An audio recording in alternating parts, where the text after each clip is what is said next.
Right, a very good afternoon to all of you, and thank you very much for joining us here on State of Play. So, you know what, on Tuesday, we had a by-election in Kumewu, and for many of you, you were looking forward to a surprise. Well, that didn't happen. You had, thought that the independent candidate, one of the independent candidates, let me be very specific here, Kwekudia, the one with the dove, was going to emerge victorious. So maybe, pull a lot of votes to actually make a case. That did not happen. For even those of us who probably may have thought that he was going to be the second in this election, we're disappointed because he became the third, losing out even to the NDC in this particular election. But that's not everything about the Kumewu by-election. I'm sure you may have seen all the videos that went around and all the allegations about vote buying. I'm sure you're aware of all the developmental projects over the period. And the critical question is, okay, is our democracy all about elections? Okay, and so for us, once it's time for elections, then that's the end of it. Joseph Ackah Blay is joining me today. Evans Mensah will be joining us via Zoom shortly. But Joseph, I know you've been monitoring the Kumewu election. I saw you on TV, so I know you were monitoring, the election. But it actually brings me to a particular position that Dr. Benjamin Kumbo made some time ago. He said, for us, democracy is only about elections. So all we think about is go and vote, choose one person to be member of parliament or president or assembly member, and that's the end of the story. Did you see what happened in Kumewu?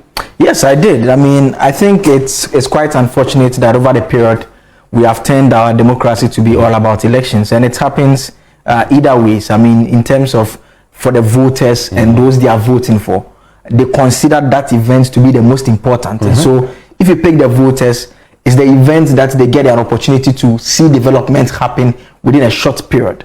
And when you talk about by-elections, specifically like Kumewu, about 2 or 3 days before the by-elections, we saw roads that were being constructed very late in the night.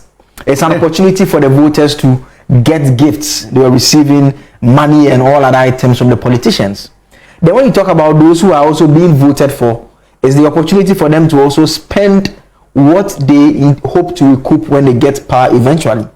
So in the end, the real purpose of democracy is defeated, because democracy, in the simplest of terms, is simply an opportunity for all of us to participate in government. So we decide who we want to be our leader, we vote for that person. And beyond that, we check on that person, we make sure that that person delivers on development and participates in the process. But what we are seeing these days, I mean, it's completely far from that. Let me bring in Evans Mensah. He's not here in studio with us today, but he's joining us on the phone. Evans. Yeah, Winston. Evans, if you can hear me, I know you monitored the Kumewu by-election, and based on the Supreme Court ruling, we will have another by-election in Asin North. Is it looking for you like more of everything about democracy boiling down to elections? Yeah, I mean, we all get very excited by elections. And Joseph is right. Evans, can you hear me? I can hear you, yes. Okay, it seems we don't have Evans yet, so once we get Evans, we'll go to Evans. But watch this critically.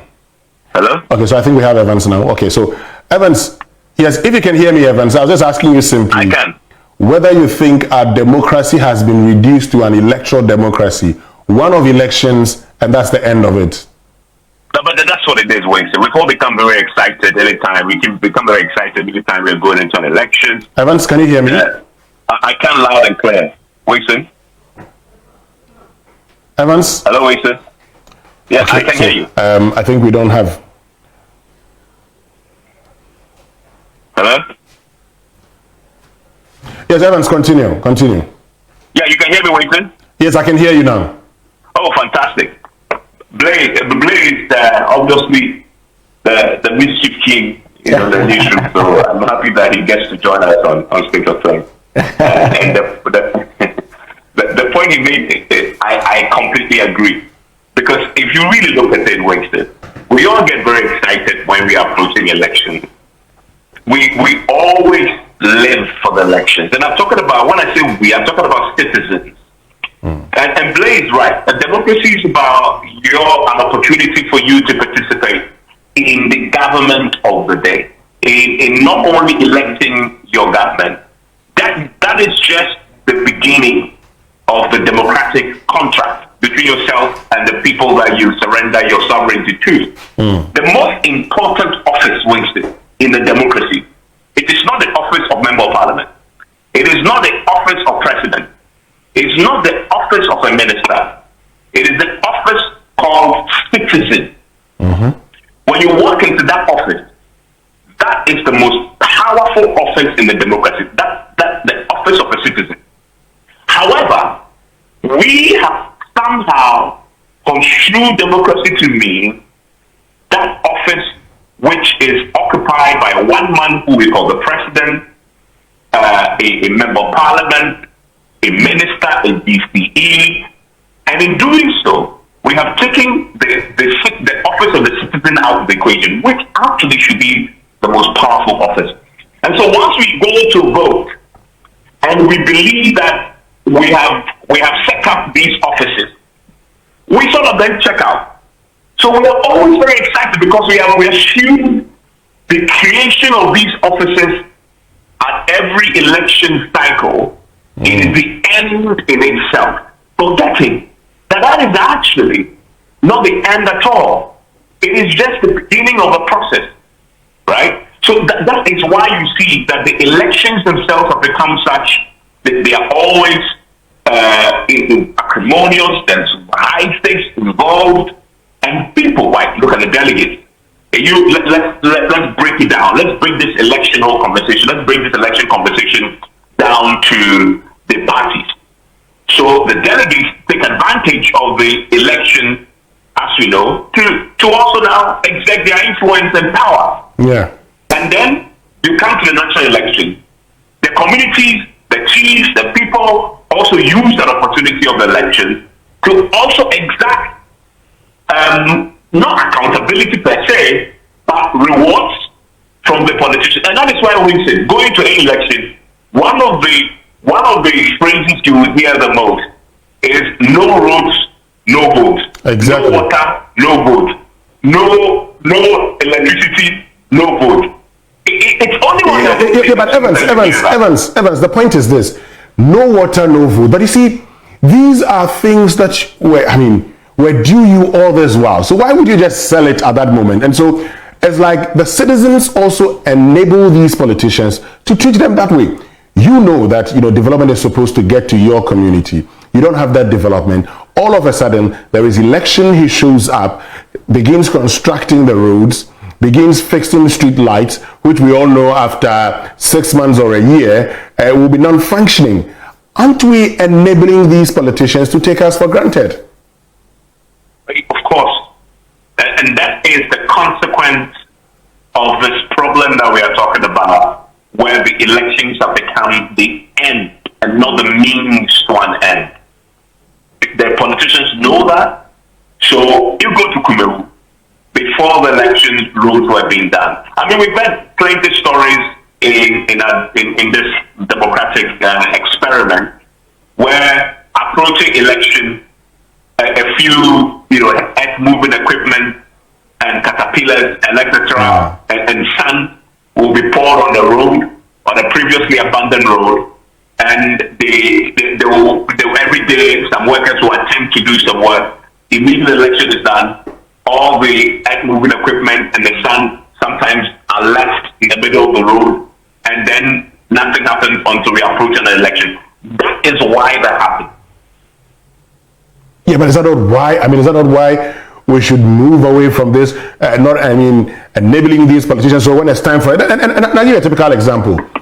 Once the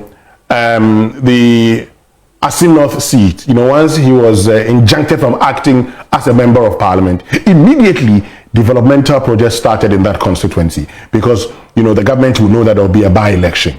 Okay, now they're waiting for the by-election. If they get to the by-election, all of a sudden that particular constituency becomes the development hub of the country. Why? Because they want votes. The question for me is that elections, elections are supposed to be the means to an end, like you say, the means to electing a government of which all of us will play a role. And that's why we've coined the term participatory democracy. All of us will play a role. We will decentralize governance. We'll take it to the people. The people become part of the democratic process, okay? And the people become part of the decision making even at that level. Now, if we go about, for instance, fixing street lights, and the latest thing that we do in our part of the world, Blay, is the construction of AstroTurf. That's what we do right now. Every time there's an election somewhere, it was hereby you see AstroTurf about, and that's it. We go and build AstroTurf. We will go and fix their roads, asphalt, bitumen, things that we say we don't have. All of a sudden, we'll find monies to go and do them. And you ask yourself that simple question: what is wrong with us? I mean, but it comes with very serious consequences for the nation. Yes. Because you know that the records also show that it is during election year that the budget deficit gets out of control completely. Unfortunately, or should I say fortunately, because by-elections are midway or towards the latter part, we don't tend to see the financial impact it has on the nation. But that notwithstanding, it's a fact that it throws our budget off gear completely. So what you see happening is that, look, what we are supposed to do ordinarily, well thought through development, what the people actually need that will change their lives, we end up doing it at the wrong time. And the danger, like I was pointing out earlier, is that it has become transactional. Yeah. Because the politician is also saving towards the election. Whatever money he gets, whatever project he's supposed to undertake, he also does not want to do it. Because he knows that no matter what project he does towards election, the voter at Asin North or at Kumewu is looking forward to you to come and give them money, is looking forward to you to come and do projects that you have not done over the period. And so it's a very big problem that you cannot simply blame the politicians, neither can you simply blame the electorate. And unless we're able to attack it from both ends, it will be simply impossible to solve the problem. But you see, this is where the problem is. A lot of our problems in this country is procurement based. Okay? Why is it procurement based? Because we need money to go and run these elections. Yeah. Why is it procurement based? Because look, whoever is in there, all he's thinking about is how much money he can get, and at the end of the day, sort people out. So he's not thinking about developing the area. Okay, he's not thinking about your roads. Because people, and the funny thing is, they ask, what is in it for me? And but I mean, for me, that's the sad aspect of our, this electoral democracy that we practice. Because all of a sudden, in this country, people can say, let's not do this, let's not do this. The government will do it. People will say, we don't want e-levy, we don't want e-levy. And there's a reason why one of my lecturer friends was telling me that, a lecturer, Professor Adgimpa, Professor Adams, and I'm paraphrasing his definition of, politics, is that when people get power and then decide what you need in order to retain them in power. So they have gotten power. Now they determine what you would need for them to do in order to get you to maintain them in power. And that's what they do for you. So it is no longer you saying this is what we want. This whole thing about government for the people, of the people, and by the people. And so all of us would come together and decide this is what we want to do. For instance, we, as part of our governance structure, we have said we practice a decentralized system. Okay, even that one, Ahoy says this is a central government supply-driven decentralization. How? Because central government will still use, the back door, would use, the laws that they've passed that says that the Minister of Local Government and Rural Development can sometimes tell you what you can even use your common fund for. And so you have a situation whereby NAPCO, government was taking something from the assemblies. You had situations where government was buying something as little as dustbins and charging assemblies, taking the money from source and paying people. Government is actually paying cleaners from the source here in Accra. All procurement. What sort of a people are we? That everything about ours, everything about us is how I will chop something. We don't think about the development aspect. So people can milk the state, okay, inflate projects more than 100% sometimes because they want to go and run the next election. But there's an economic twist to all of this. It is the fact that in the first place, there are generally no fair means of people earning decent wages. And this includes the politicians themselves. So they also see the opportunity to come into power as a means of getting closer to the table where the cake is being shared. And so you have politicians and individuals who will have various companies that will be benefiting from various juicy government contracts. And that becomes a means of amassing wealth that they can use to prosecute the campaign if they have the opportunity to seek for political power. So that becomes the investment that takes place. If you pick the ordinary people as well, they are looking for jobs they are not getting. The other option for them is their term. And it is even worse with internal party elections. It's even worse at that level, primaries. Because even in those instances, unlike the national elections where you have all other people voting for internal elections, it becomes a few delegates. And like they always say, the delegates decide who wins. And the politicians will tell you that they fear the delegates. And so in order to convince the delegates to vote for you, you must meet them at their point of need. And so the delegates have sacrificed their votes, they have sacrificed their voice, which is critical in the democracy, into on the altar of getting something very little and very insignificant. And so we are going to see the same thing play out at Asin North if the by-election does come off in a couple of weeks. Is the by-election not going to come off? I think we have clarity on it. The speaker will be coming back. We don't know what view the speaker will take, and what's in between now and then, whether James Yachikwesi will change his mind about being done with this particular matter and deciding to litigate it. But in the event he doesn't, then we are going to have all of that play out again. For the first time, the roads at Asin North that has not seen an articulator, a tractor, an excavator, all those things that we need to construct the roads, quota and all those things that have not been seen, for the first time will be heading to Asin North eventually.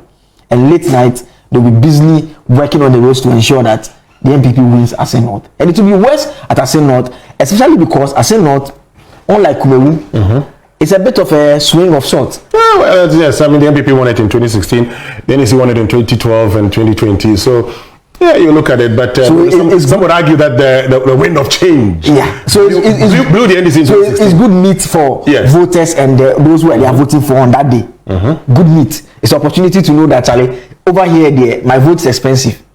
Because this and that, if I give you my vote, it's likely you are winning. And you see, what saddens me is this, that for some people, 10, 20 cities is enough to convince them on how to vote. Yeah.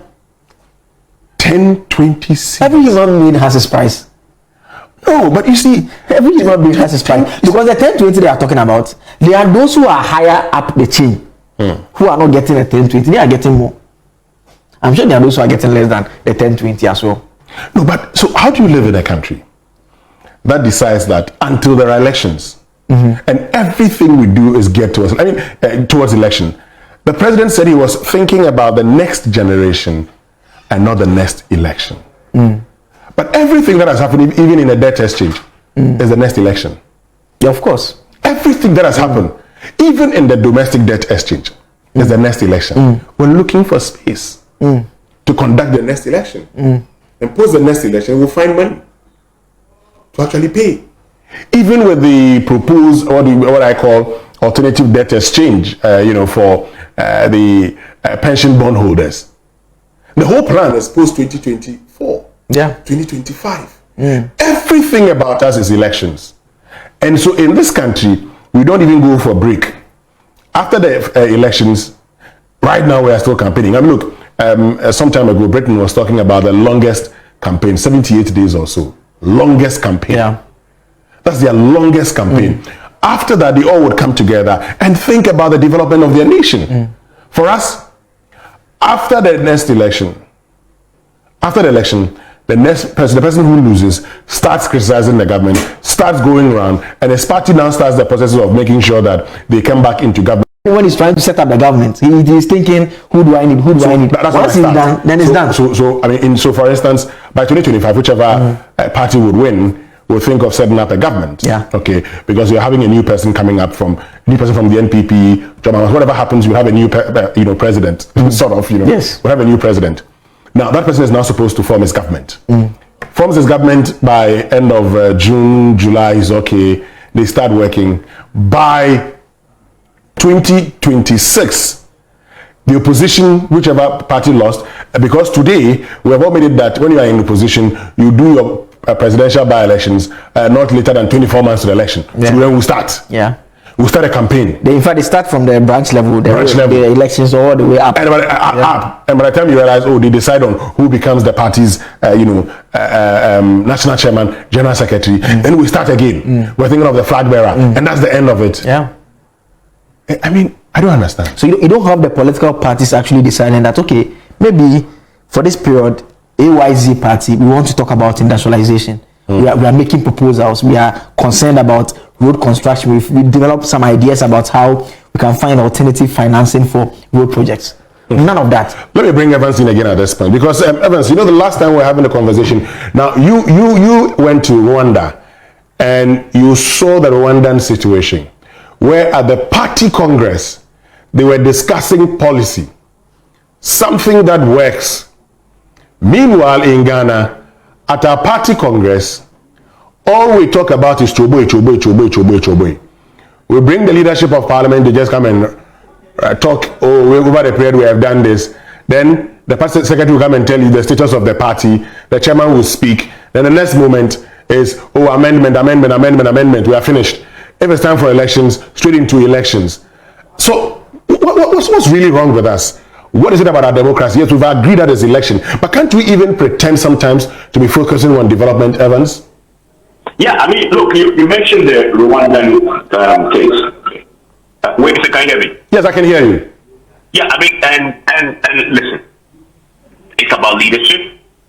But I think in Ghana's case, I want to de-emphasize the political leadership angle for a second, but focus on what the electorate do.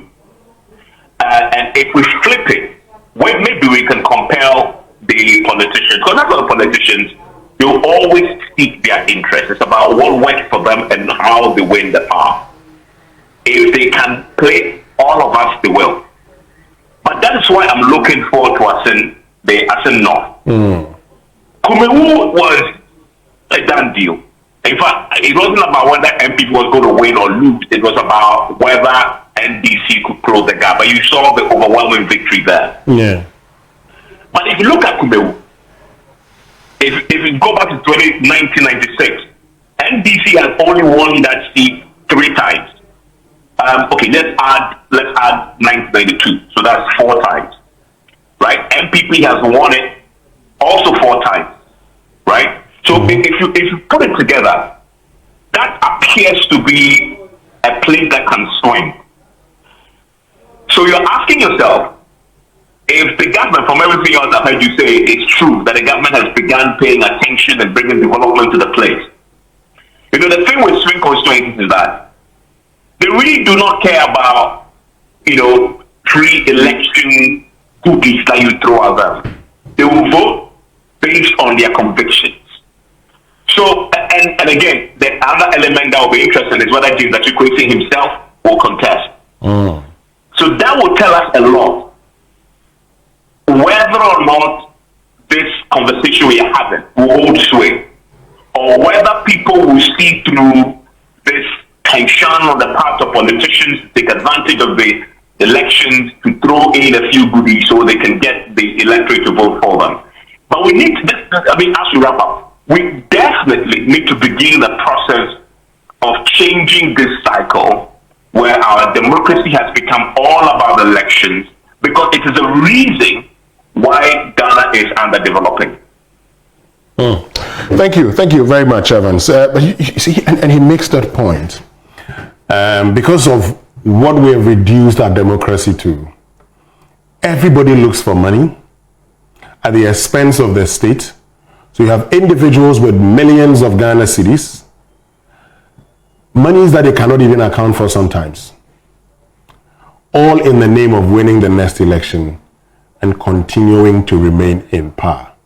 What is it that we must do? What is it that we must do to ensure that we're able to deal with this situation? I think the starting point is, as voters, we have to come to the conclusion that, look, we hold the power, and we don't only hold the power on December 7 or whatever date the courts and the electoral commission decide we should organize a by-election. So that should be the starting point, the understanding that we hold the power. And the second part will be to use that power to punish politicians. The politicians cannot take it for granted.